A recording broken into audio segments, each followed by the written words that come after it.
José, buenos días, hermano Tulio, hermana Rosita, y a Yo, todos los que están en la plataforma. Buen día, Dios me los guarde.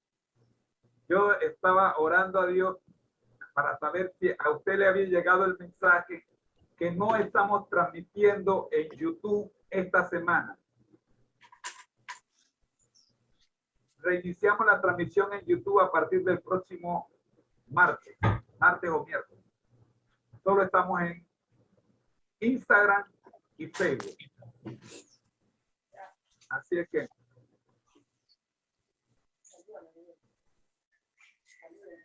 Bendiciones, hermano José. Saludos. buenos días. Saludos, hermano José. Buenos días. Buenos días, Moisés.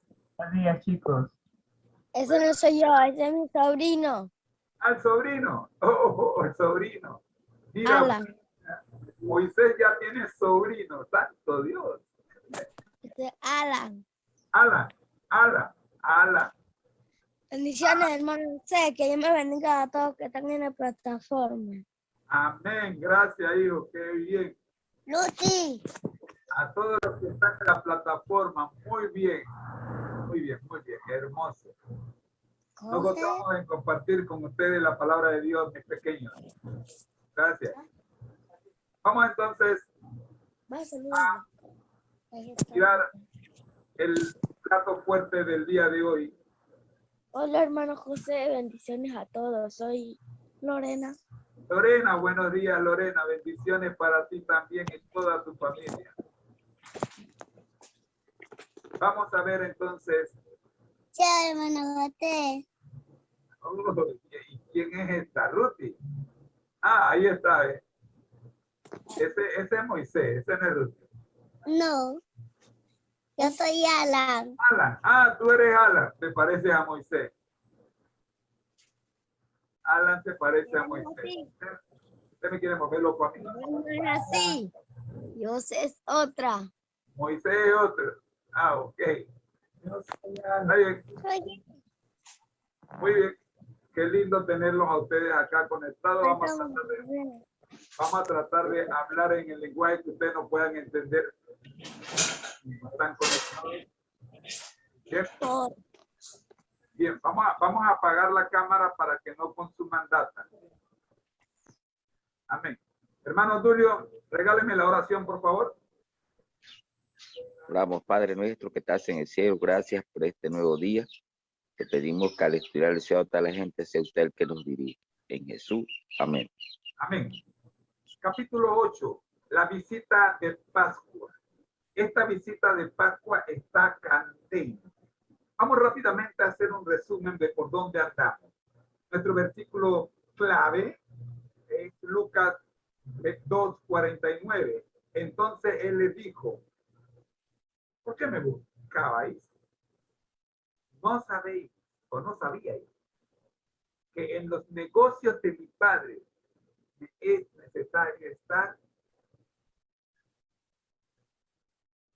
El pensamiento clave nos dice, hermano Tulio, ¿puede leerlo? Vamos a ver, hermano. Capítulo 8, visita de Pascua, pensamiento clave. Sería bueno que cada día dedicáramos una hora de reflexión a los acontecimientos de la vida de Cristo. Deberíamos tomarla punto por punto y dejar que la imaginación se posesione de cada escena, especialmente de las finales.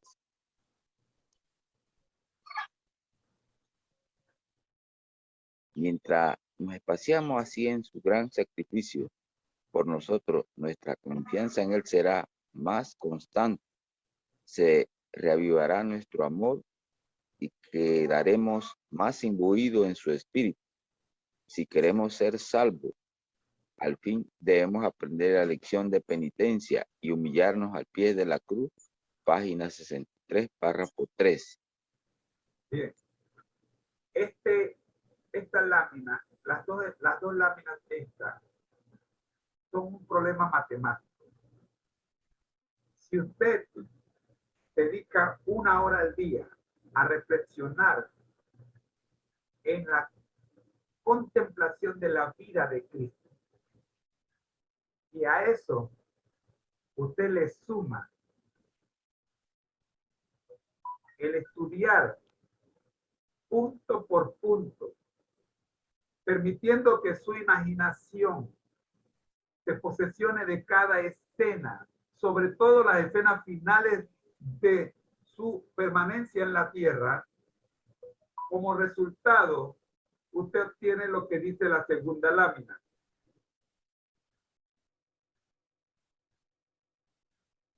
Nuestra confianza en Él será más constante. Número 2, se reavivará su amor.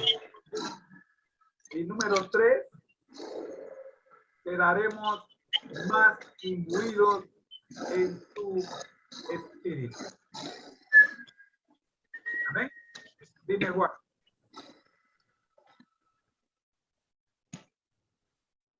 Está bien, estaba escuchando, disculpa. Bien. Buenos días, buenos días. No me había saludado, disculpa, no me había saludado, viejo. Buena, ¿qué tal? Dale. Amén. Muy bien. ¿Vieron la fórmula matemática? Si usted saca 1 hora diaria para contemplar la vida de Jesús, y a eso le suma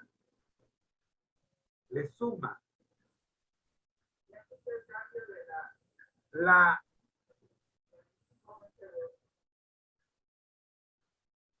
punto por punto.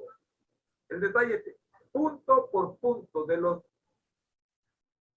últimos momentos en que Jesús estuvo en la tierra. El resultado serán 3 bendiciones. Su confianza en Jesús será más constante. Número 1. Número 2, se reavivará su amor por Jesús y por sus semejantes. Nuestro amor es todo lo que amamos. Y número 3, creo yo que esta es la que más necesitamos. Quedaremos imbuidos de su espíritu. El Espíritu Santo tomará el control de nuestra vida. Y cada cosa que nos ocurra, entenderemos por qué y para qué nos ocurre. Y sabremos cómo enfrentarla. Entonces, si usted está pasando por una tormenta y usted está desesperado, aquí está la solución. Dedíquele 1 hora, más claro no puede estar el texto. Dedíquele 1 hora a reflexionar sobre la vida de Cristo. 1 hora diaria. Vida de Cristo hasta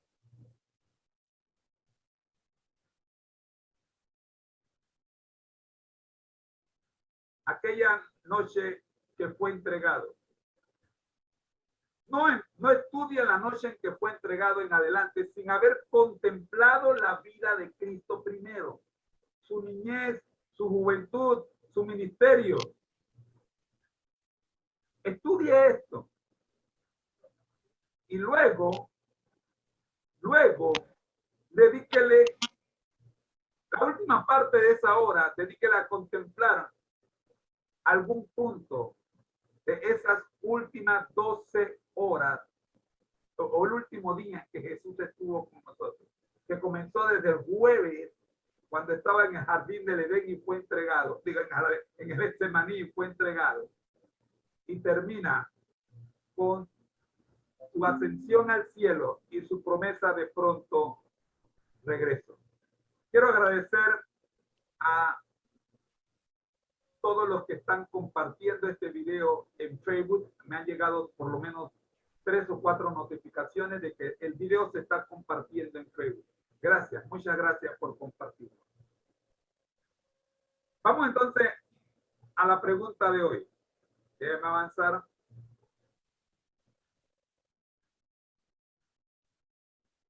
Vamos a avanzar hasta la pregunta de hoy.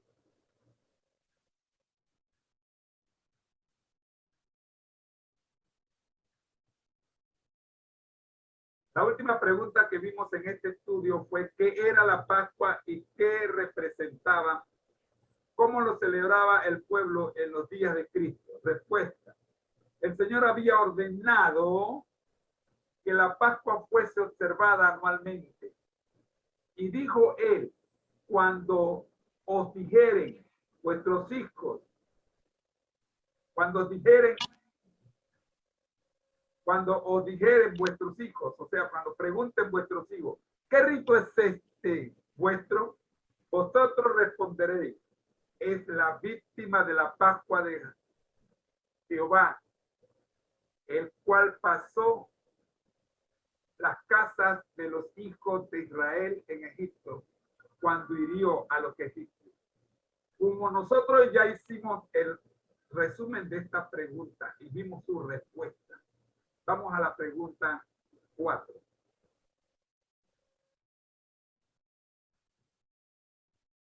Perdón, antes de terminar con la respuesta a la pregunta 3. Todas las ceremonias de las fiestas eran figuras de la obra de Cristo. El cordero inmolado, el pan sin levadura, la gavilla de las primicias, representaban al Salvador. Para la mayor parte del pueblo que vivía en los días de Cristo, la observancia de esta fiesta había degenerado en formulismo. Pero, ¿cuál no era su significado para el Hijo de Dios? Hay un pedacito aquí que no recuerdo haberlo visto o haber hecho la aplicación de este pedacito a nuestros días. Yo no sé, es posible que usted me vaya a decir, hermano, pero la fiesta de la Pascua no tiene nada que ver con el guardar el sábado. Sí, es posible que yo esté forzando un poquito la interpretación. Pero noten que aquí dice que la observancia de estas fiestas había degenerado en formulismo. Y me llama mucho la atención que la observancia del sábado para muchos adventistas, sobre todo aquellos que ya tenemos mucho tiempo de estar en la iglesia, que estemos atendiendo la observancia del día sábado como un mero formulismo. Y no le demos la importancia al día que en verdad amerita. No sé si me estoy dando a explicar. Escucho comentarios.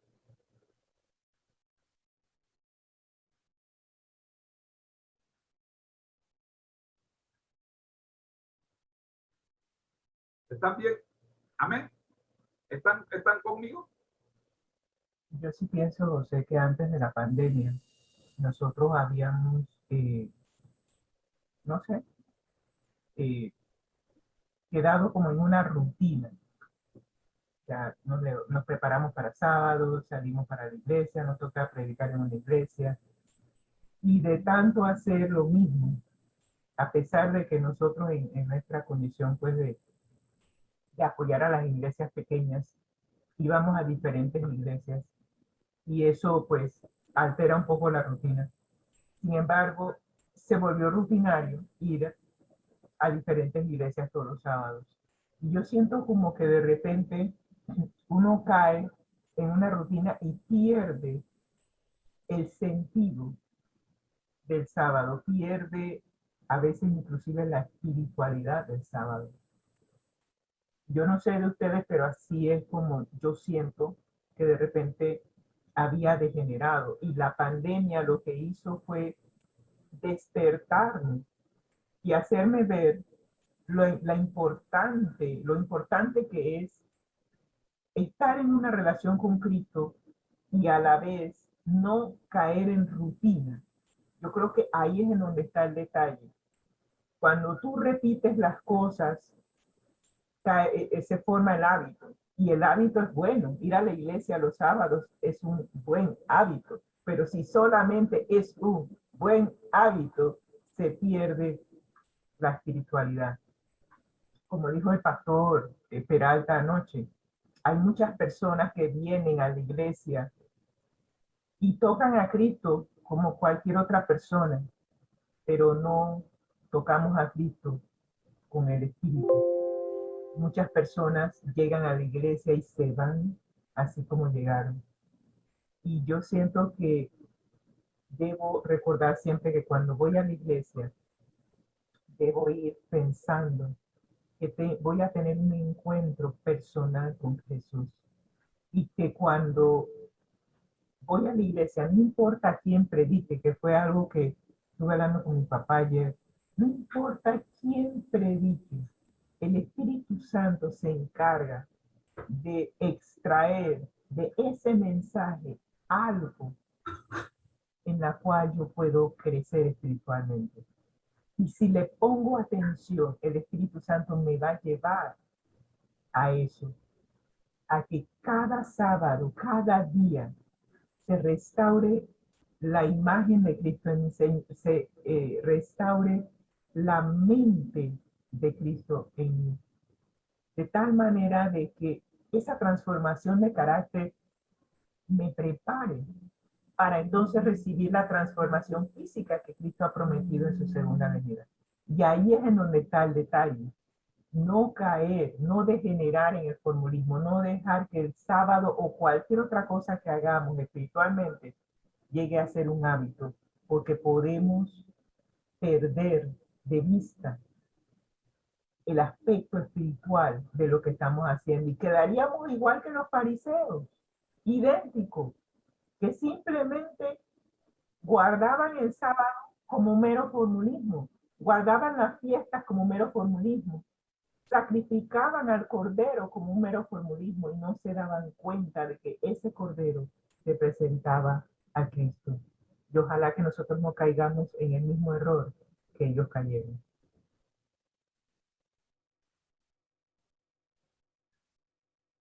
Gracias, Rosy. Muy bien, vamos entonces a la pregunta de hoy.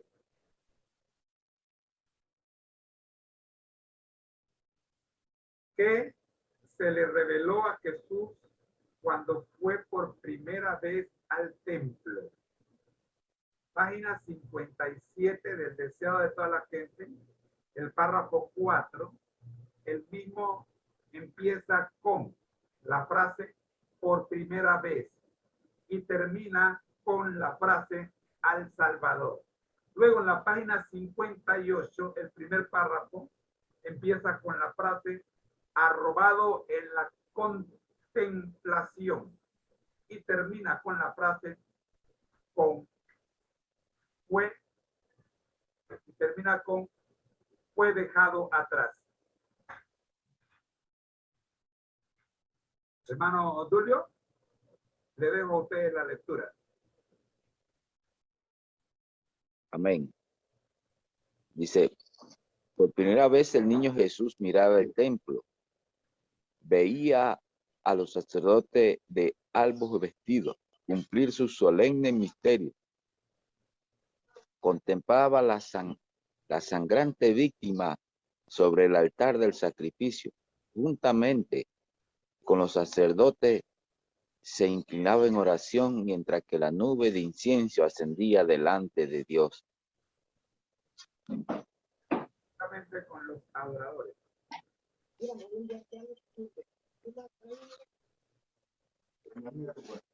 Se inclinaba en oración mientras que la nube del incienso ascendía delante de Dios. ¿Qué es lo más importante que resalta esta primera lámina de esta respuesta? Dice, contemplaba la sangrante víctima sobre el altar del sacrificio. Juntamente con los sacerdotes se inclinaba en oración mientras que la nube de incienso ascendía delante de Dios. Su versión dice con los sacerdotes. Juntamente con los adoradores. Con los adoradores.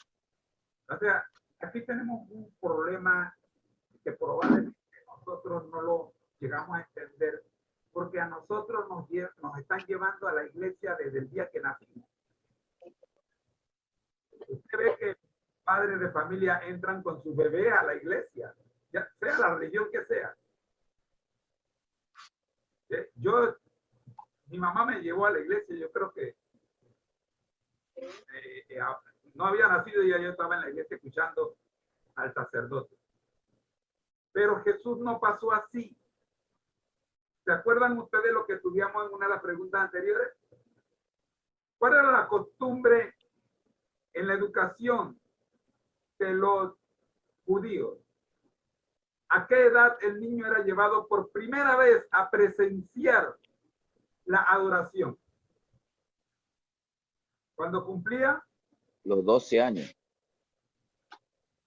Entonces, para Jesús todo lo que estaba viendo como niño era nuevo. Estaba mirando, recuerden que Jesús, siendo niño, tampoco podía utilizar su poder como Dios. Tenía que depender enteramente de su Padre. Así que para Jesús, esto que está enfrente, ocurriendo delante de él, por primera vez ve el sacrificio de un cordero. Contempla la sangre de un cordero que él como niño no sabe, no sé si me van a entender, me voy a explicar. Como hombre, como niño, no tiene la menor idea de que ese corderito que está muriendo allí lo representa a él mismo quien va a morir. 30, perdón, que quien en el futuro morirá. ¿Ok? Así que en esta primera lámina de esta pregunta de hoy, vemos a un niño impresionado por lo que está ocurriendo y con muchas preguntas. ¿Alguien más tiene algún otro comentario de esta primera lámina? También, hermano, resalta la forma en que la Virgen María lo enseñó a adorar, ¿verdad? Porque se contemplaba y él se inclinaba con los otros adoradores. O sea, el sentido de reverencia y de respeto era alto en Jesús.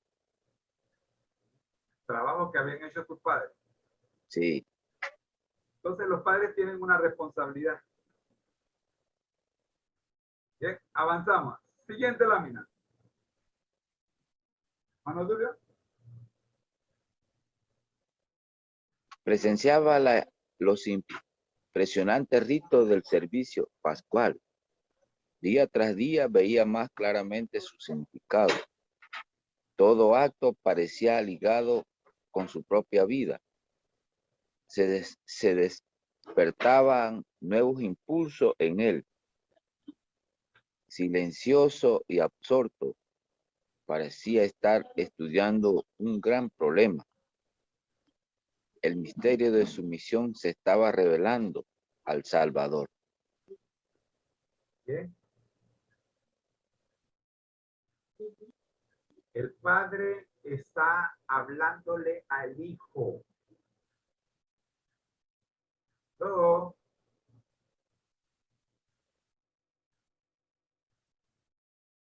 El padre era el responsable de la educación de su hijo. El padre, no me refiero a José, no me refiero a María, me refiero al padre, aquel que envió a su hijo a este planeta a cumplir una misión, pero lo envía en forma de hombre. Ahora este niño con 12 años contempla los eventos que ocurren delante de sus ojos y se ve a sí mismo, poquito a poquito va resolviendo el problema, porque el padre está identificando el concepto de su misión. como niño. Ha sido preparado por sus padres para este momento. Pero de aquí en adelante, a ver si lo digo bien, el que toma la rienda de la misión de Jesús es el propio Padre. Amén.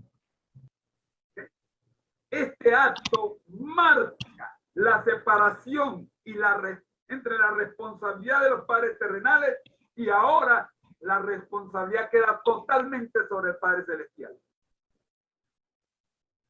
Es por ello que cuando pasa lo que pasa después, Él le dice a sus padres terrenales que si ellos no sabían que en los negocios de su Padre debe estar, porque justamente el Padre Celestial se le reveló al momento de ver todos los sacrificios y todo lo que se estaba haciendo en el templo. Y ya Él se da cuenta de que un Padre que no es terrenal, sino celestial. Qué maravilloso es ver cómo el Padre se reveló a su Hijo. Y de esa misma manera, el Padre se revela a nosotros, sus hijos. Porque a veces pensamos que todas estas cosas fueron escritas solamente para Jesús y que solamente funcionan con Jesús, pero eso no es cierto. Así como el Padre Celestial se le reveló al Salvador del mundo, así mismo se comunica con nosotros y nos dará a conocer cuál es la misión que cada uno debe realizar dentro de su vida. Y lo dejo hasta allí. Cuando yo cumplí 12 años, mi jefe scout, el pastor Teodoro Key, me invitó por primera vez a su iglesia a escuchar un sermón que se predicó en la iglesia era la Catedral de Vida. A esa edad, por las instrucciones recibidas en la Catedral de Vida, me percaté que lo que había recibido hasta los 12 años estaba incompleto. De los 12 años en adelante, hasta cumplidos 18, 19 años, estuve estudiando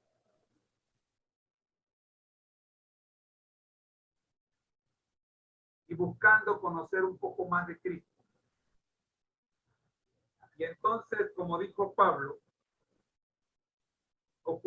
empezó a ocurrir en mi vida lo que dice Pablo en el capítulo 7 y el versículo 15 en adelante. Que dice,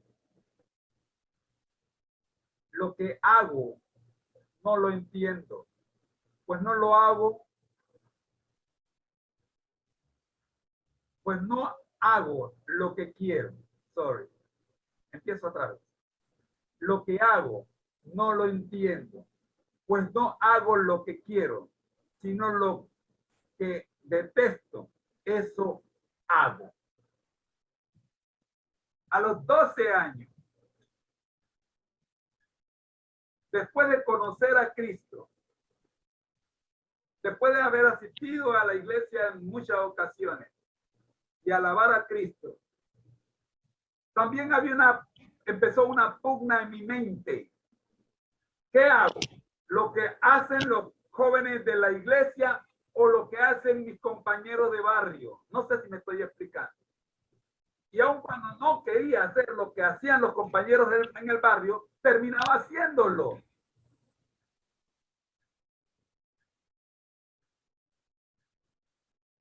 El estudio de hoy se titula ¿a quién le estoy dando de comer?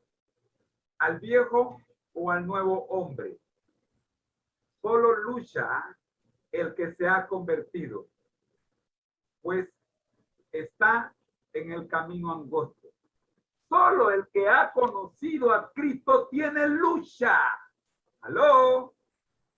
Solo el que ha conocido a Cristo pasa por la experiencia de Romanos 7:15, experiencia del apóstol Pablo. Lo que hago, no lo entiendo, pues no hago lo que quiero, sino lo que detesto, eso hago.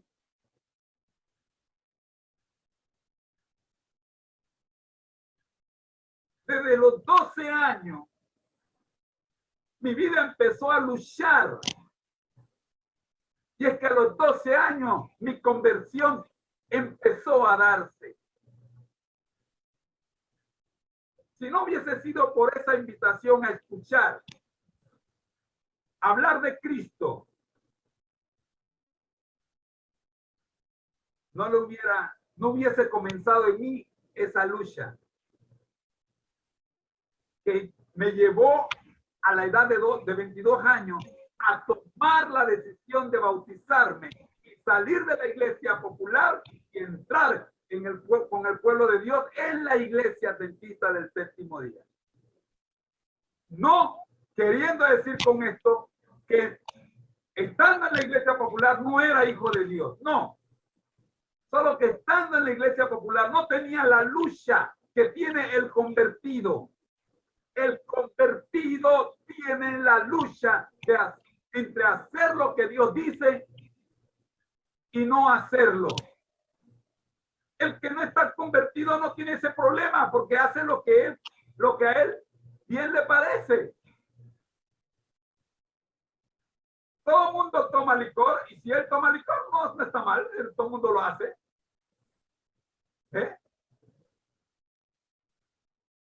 Todo el mundo baila los sábados en la noche y el día que bien le parece. Todo el mundo va a los carnavales. Todo el mundo celebra Navidad, Año Nuevo y todas estas fiestas que no están en la Biblia.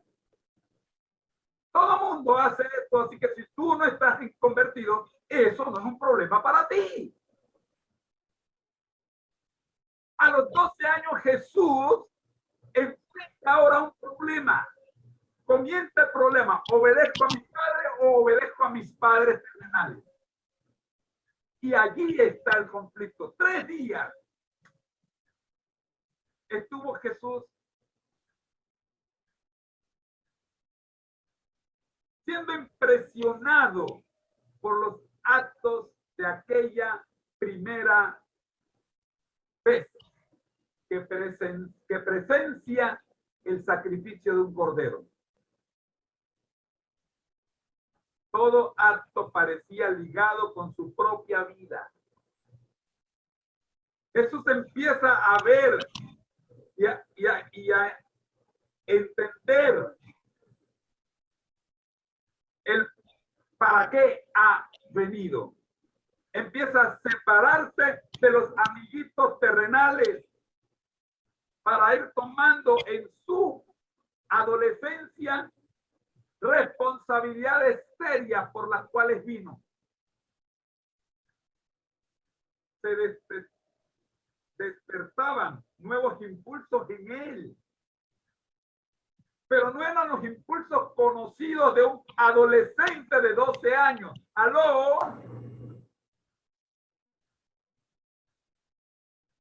No era aquel impulso de jugar fútbol, de jugar canica, de jugar videojuegos. Hoy día ya no se juega ni fútbol, ni canicas, ni jugar la tiene, que a mí me gustaba a los 12 años jugar la tiene, la lata. No, ya esos impulsos no. En Jesús se despertaban impulsos que dicen que eran nuevos para él. Aquel deseo de obedecer a su padre, aquel deseo de cumplir la misión para la cual había venido cuando a los 12 años todavía no entendía la misión. Silencioso y absorto, parecía estar estudiando un gran problema. Estudia el problema ese corderito que acaban de sacrificar me representa a mí. Jesús mira, contempla su futuro. El misterio de su misión se estaba revelando al Salvador.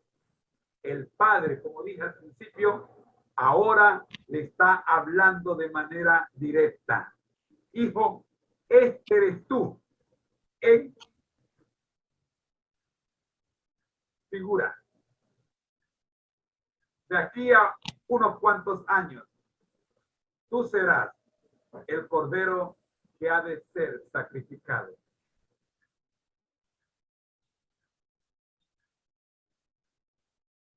Esta es la pregunta de hoy, hermanos. ¿Qué se le reveló a Jesús cuando fue por primera vez al templo? Respuesta. Todo acto parecía ligado con su propia vida. Número 1. Número 2. Se despertaban nuevos impulsos en él. Número 3. Silencioso y absorto, parecía estar estudiando un gran problema.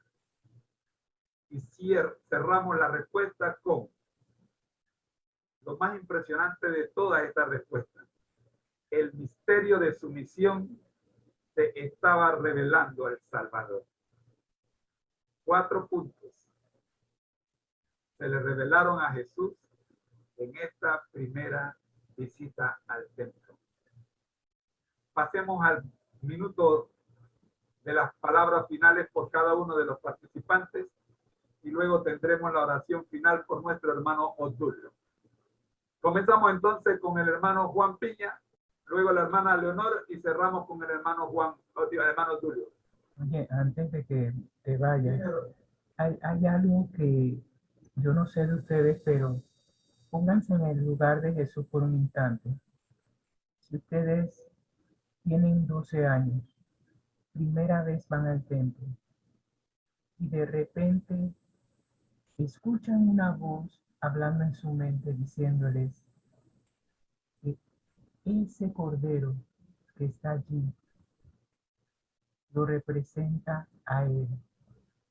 ¿Cómo se sentirían ustedes? Nada más tenemos 12 años y se nos está revelando algo que realmente va por encima de nuestra capacidad como niños.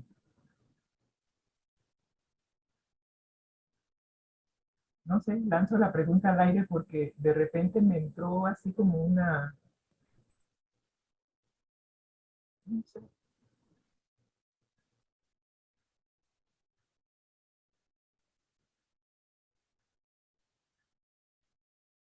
Y a mí se me hubiera revelado eso a los 12 años.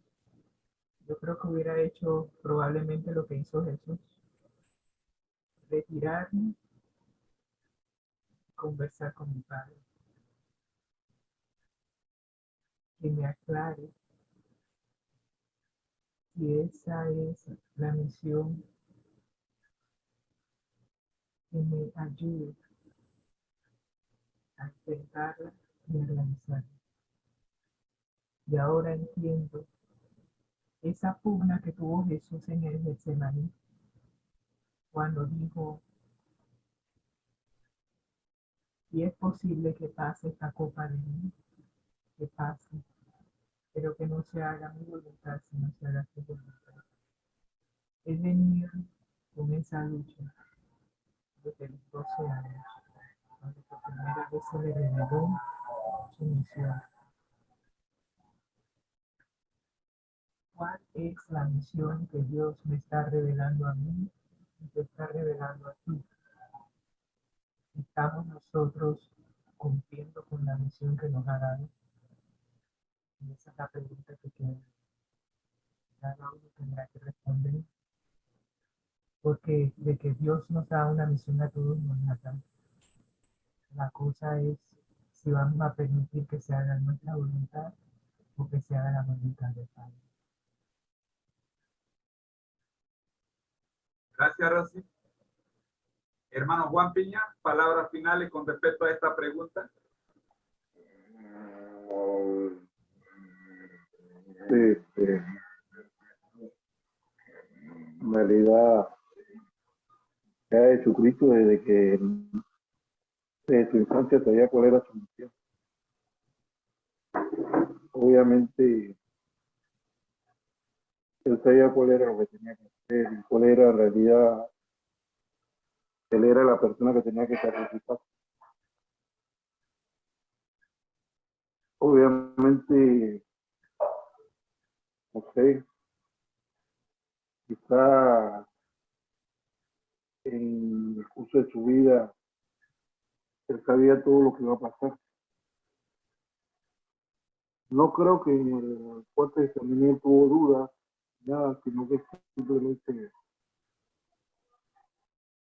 en su humanidad, pues, él vio lo difícil que era, pero él sabía que tenía que cumplir una misión para la salvación de todos los hombres.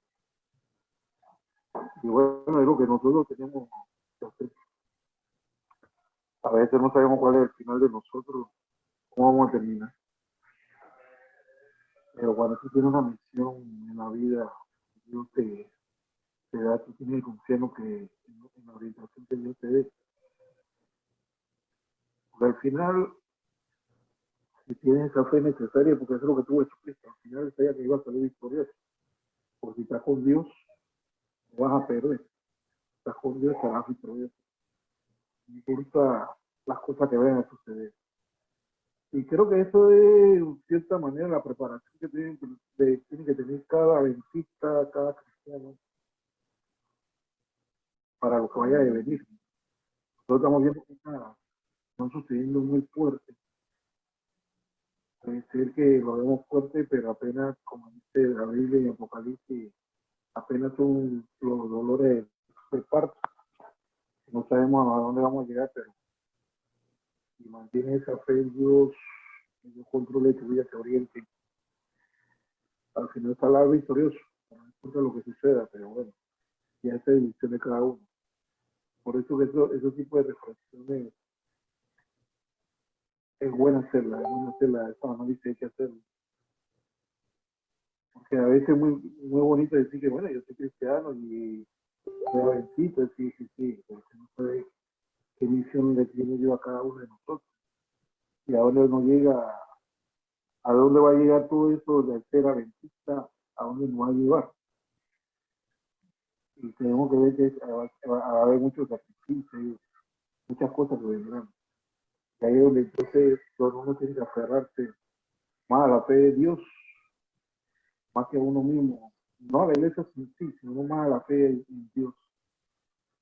Dios es el que tiene que controlar. Dios te traerá esa falsa tranquilidad a pesar de que queremos en un mundo de tribulación. Porque al final, esta es la condición de que nosotros saldremos victoriosos. Pero si estás totalmente confiando en Dios. Dios, me parece que es lo que yo analizo de lo que se está dando ahí. Por eso que yo le pido a cada hermano que reflexionemos en todo esto y que tengan muchas bendiciones con toda su familia y que Dios lo por medio hacer. Amén, amén, amén. Amén, Juan, Dios te bendiga. Hermana Leonor.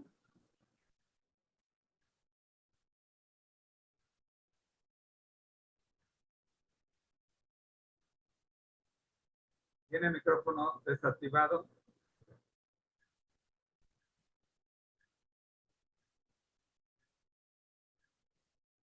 La hermana Leonor está en modo avión.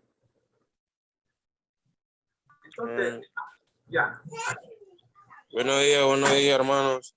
Buenos días, Cristian. Saludos. Saludos. Saludos, querida. Buenos días, hermanito, Dios te bendiga. Amén. ¿Ya? Palabras finales, hermana. A todos, al hermano Ordulio, que Dios me lo bendiga, que Dios me lo guarde. A la hermana Rosita. Y a todos los que están conectados, que Dios me lo guarde. Que pasen un día maravilloso en la presencia de Cristo Jesús.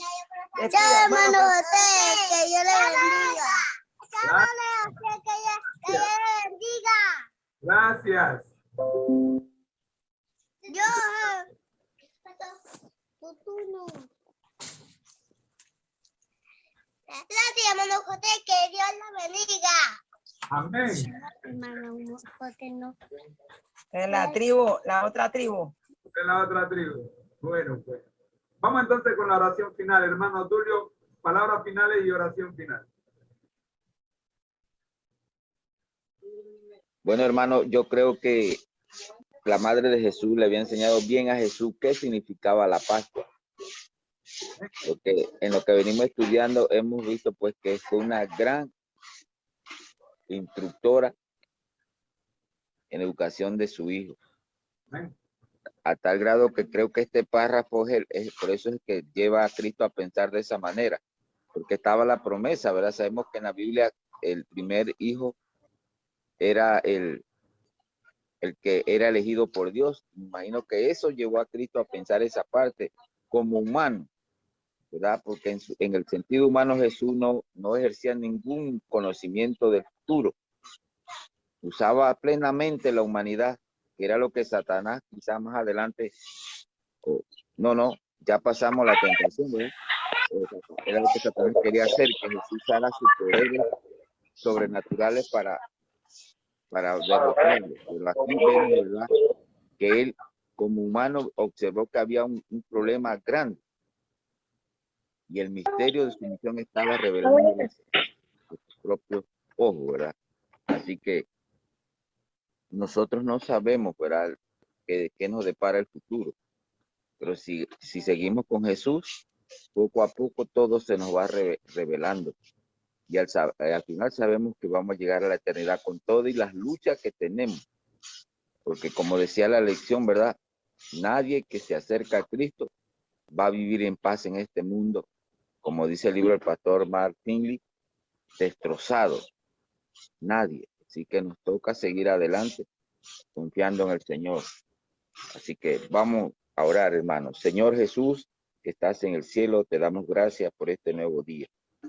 Porque aún en medio del sufrimiento tú te manifiestas con poder. Señor. Quiero ponerte a mi familia toda en tus manos de amor, a mis hermanos, a los bebés que hoy hablando, Señor, para que tú los guíes hoy y los protejas. Señor, ayúdanos a seguir mirándote. En el nombre de Jesús, amén. Amén. Amén, amén. Amén. Amén, amén. Amén, hermano Tulio. Saluda a la hermana Maritza y a los tres come arroz, Irving, Eduardo y Osiris. siempre digo que no se me va a olvidar y se me olvidó Osiris. Bueno, María José, hoy estoy con mi mamá por acá, por el interior. Vine de mi mamá. ¡Qué bueno! Y la señal está clarita. Sí. Con razón no escuché los gallos. Estaba pensando porque aquí, pues sí, acá en el interior ya hay bastante, hay más bulla. Así que estoy por aquí con mi mamá. Saluda a su mamá, hermano Tulio. Un fuerte abrazo y un beso a la madre de todos. Ahí viene, hermano, dice que va. Va a saludarnos. ¡Qué bueno! Venga, vamos, 5 minutos. Cámara. Ahí. Le presento a mi mamá, hermano, América González. Emérita. Señor, hermana Emérita, la misma cara de Otulio. Ay, Dios mío. Sí, vine a visitarla, hermano, porque nada más la tengo ahí ahora. Hermana Emérita, usted sabe que usted parece mamá de los dos. Mire, es la misma cara de ella. Bendiciones. Bendiciones. Oiga, Dios es maravilloso, ¿verdad? Dios es bueno. Sí, amén. Amén, amén. Qué bueno es verles, qué bueno es gozar de su presencia. Ustedes me llenan de felicidad hoy y sé que si fuera posible que la hermana emérita estuviera conectada con nosotros todas las mañanas, sería fabuloso. Ay, cómo no. Sería maravilloso. Amén, amén. Amén. Qué bueno hermano. conocerla, sobre todo conocerla. Igualmente. Aquí usted tiene un hijo más. Ay, bueno, gracias. Gracias. Tiene una mamá también, tiene su mamá. Gracias. Se le quiere de corazón. Mire, el hermano Tulio y su esposa, conjuntamente con sus 3 come arroz, Ajá. formar parte de nuestra vida desde mucho antes de la pandemia. No somos familia de pandemia, somos familia mucho antes. Así es, hermano. Así. Así es que allá en Gonzalillo, donde ellos viven, y ahora donde usted vive, Acá en Chiriquí, San Félix. Chiriquí, San Félix. San Félix. Bueno, Sí. mi abuelo era de Vivalá. Ah, se queda más lejos. Más lejos. Más lejos, sí. Yo creo que he ido 1 o 2 veces por allá. Y Ajá. conmigo también recuerdo haber visto San Félix. Ajá. Nos tocó, cuando éramos scouts, nos tocó hicimos muchas excursiones a Chiriquí. Y recuerdo el río David. Ujú. Allá, ese es David, por eso. Está en David. El río David, es el río que recuerdo. Ajá. Tenga mucho gusto. Es lindo verla. Igual. Ujú. Y Saludos a la hermana Rosita. no se vaya, que ahí mismo el hermano Tulio va a orar. Rosita, te manda saludos. ¿Cómo no? Que pase un buen día. Amén. Ujú. Perdón, es que con la emoción de verla, bueno, yo quiero orar por esta familia. Amén. Déjeme orar por esta familia. Nuestro Dios que está en el cielo, gracias, Señor, por tu maravillosa obra de poder permitir que la señal llegue perfectamente bien a San Félix, Chiriquí. Gracias, Señor. Queremos orar por la familia de la hermana emérita, la familia Tencio. Oh Padre Santo, cuida y protégele y permite, oh Señor, que ella se mantenga conectada a Jesús todos los días de su vida. Bendice, oh Padre Santo, a la hermana Maritza, a Osiris, a Irving y a Eduardo y al resto de la familia. Con el comandante, el hermano Tulio. Que ellos puedan, Señor, ver en él siempre la imagen de Jesús. Oramos en el nombre del Padre, del Hijo y del Espíritu Santo. Amén. Amén. Amén. Amén. Amén. Gracias, hermano. Dios bendiga. Bendiciones para todos. Amén. Hasta luego. Igualmente. Bendiciones. Muy bien, mis hermanos, hasta aquí llega la transmisión del día de hoy. Agradeciendo a Dios primeramente y luego a ustedes por habernos acompañado. Nos vemos mañana a la misma hora. Bendiciones. Amén. Igualmente. Para ti y toda tu familia. Le damos gracias a Dios porque hemos terminado la programación de la mañana de hoy. Damos gracias también a los hermanos que se conectaron a esta retransmisión en Facebook y los que compartieron este link con sus amistades. Muchas gracias. Bendiciones. El Señor me los cuida a todos. Bye bye.